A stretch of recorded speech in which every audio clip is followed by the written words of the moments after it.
As they began to approach the doors at the end of the room, Mika slowed down a bit in order to get beside Mia.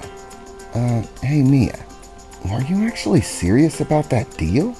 Mika said, whispering to Mia. Well, yeah, why not? It's just a kid. I've had him before. And I'll no doubt have many more. Yeah, but seriously? Yes, Mia replied. As I said, my people have lots of kids. They're really no trouble in my race. Other races have this issue of childhood and rearing and all of those types of things. It's not really necessary in my race. Our children go from infancy to adulthood within the span of a week. What? Mika replied, with a shocked expression on her face. A week? You're kidding me. No, not at all. Most of the information that we need in order to become fully capable adults is incorporated into our genetic code, so we're able to pass information from parent to child genetically. Other races have to go to school. People of my race just go to sleep and wake up knowing more than we did when we went to sleep. A process that happens for about a week until we're adults, at which point we're free to go off on our own. And even the process of pregnancy is basically next to nothing for my race. We give birth less than a month after we get pregnant, and there really isn't even any pain involved. It's a strange sensation the first time it happens. Once the child reaches fruition, the exterior of our body shifts a bit, allowing the child to pass out of our bodies through a gelatin-like layer. And once the child's out, our bodies re-solidify, taking back on the form that we had before pregnancy. Honestly, the birthing process takes about 15 minutes, and there's no pain involved. A straight sort of tingling sensation, and then you're holding a baby. End of story. Really? Mika replied. Ugh. I bet most other races are a little bit jealous of that, she said, beginning to scratch at her head. According to my mother, my birth took nearly 8 hours. But I suppose not all races are the same. We're different, and I suppose there's some sort of reason for it, even though it hardly seems fair.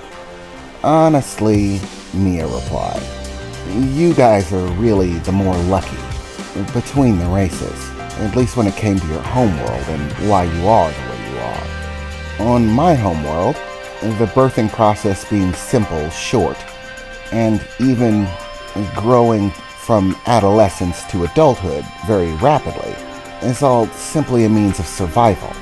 My people come from a world where, well, basically every moment could be your death. It took us millions of years to become the dominant species of our planet. We build cities to keep the rest of the world out, because everything grows at such a rapid rate. It's not just my species, it's every species on my planet. Everything reproduces in a rapid fashion. Plants, predators, insects, parasites, everything. In other words, when we were going through the evolutionary track, not growing rapidly was a death sentence. If you spent a month as a child on my planet, you'd be dead. Well, at least before we developed civilization and began to build defenses, walls, weaponry, and things like that. In fact, most of our cities are mobile, machines that constantly shift and change location. If they stayed in one place, nature would simply overtake them within a month. Everything on my world is pervasive, aggressive, even the plants.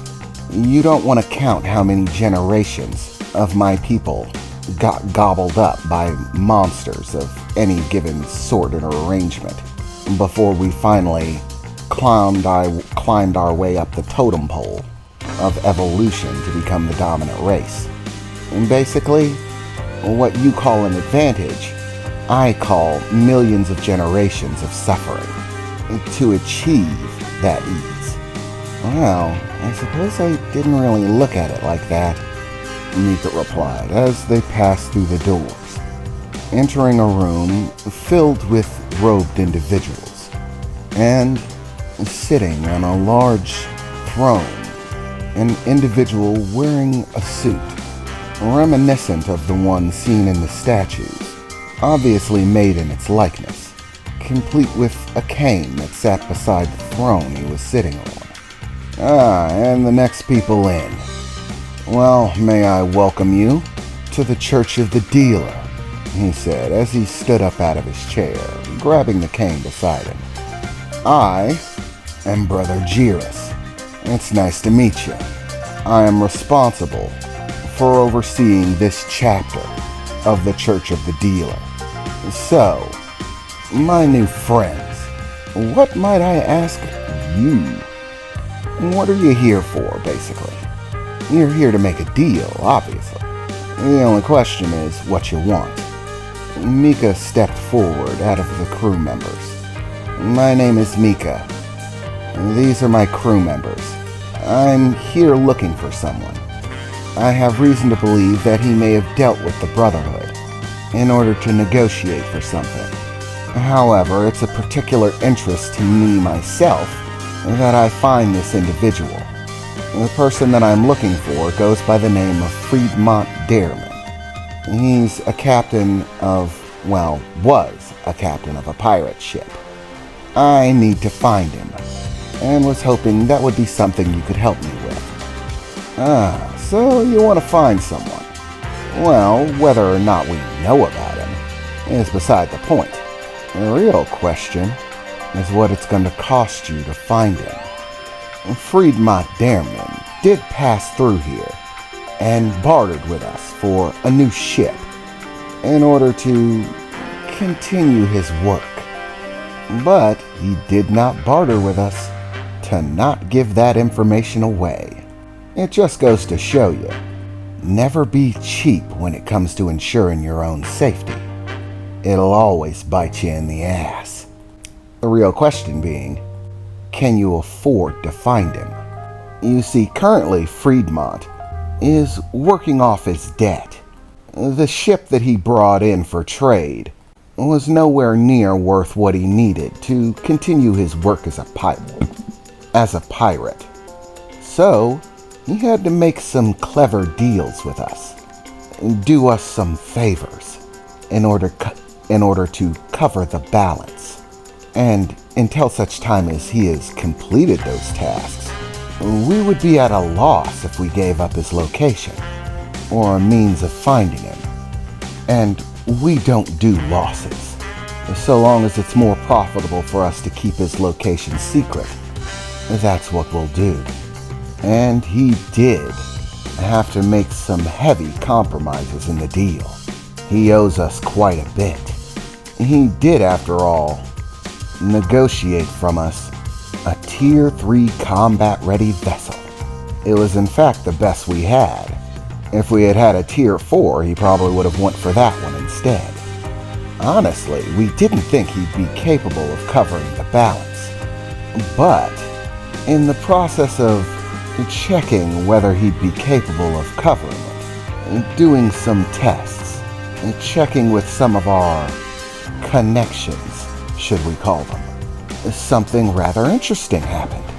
I won't bother explaining the details because you either wouldn't believe them or they wouldn't matter to you. But after looking over the lines of fate, our brothers found that it would be fortuitous for us to give him the ship. That it would all work out in our favor, despite the fact that it was clear that he did not have the value within his own life, existence, or worth to cover the ship. It's a rare occurrence for such a thing to happen, such conflicting information. All of his own resources saying that we shouldn't give him the ship, and yet the strings of fate say it'll work out in our favor anyways. Which brought to mind the question of how. Whenever this sort of thing happens, it's always oh so interesting to see how everything lines up to find out what funny circumstance in the universe would bring about our prophet. And yet, no more than a week and a half after he barters the ship from us, here comes a set of individuals claiming that they have interest in finding it, almost as if opportunity came knocking.